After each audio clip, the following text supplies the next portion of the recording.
day almost 3 years ago will forever be etched, as we heard Semin say, in the memories of the Korean people, not to mention the bereaved families of the victims and the families of those who are still missing after the disaster. We are going to take a look back at that dreadful day and what it means for the families and the nation. Our Jung-hee files this report from Jindo. April 16, 2014. It was an ordinary Wednesday morning until reports started emerging that a ferry carrying 476 passengers and crew was sinking off Korea's southwestern coast near Jindo Island. The ferry was en route to Korea's southern resort island of Jeju-do from Incheon, and most of the passengers, over 300 of them, were high school students on their way for a field trip. The ferry went down quickly, leaving just a tip visible for a number of hours before disappearing beneath the surface completely.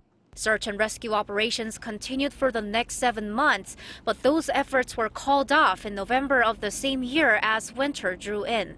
304 people lost their lives in one of the worst disasters in Korea's recent history. Of the dead, 9 remain missing.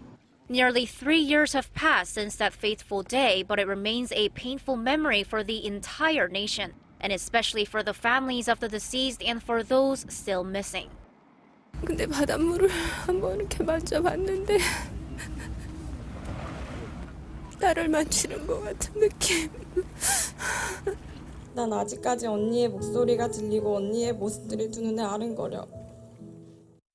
Korea's demand for the truth of what happened that day reignited with the massive candlelight vigils that started in October of last year. The public flowed into Seoul's Gwanghwamun Square with yellow balloons to commemorate the victims and to demand a clear explanation from the government.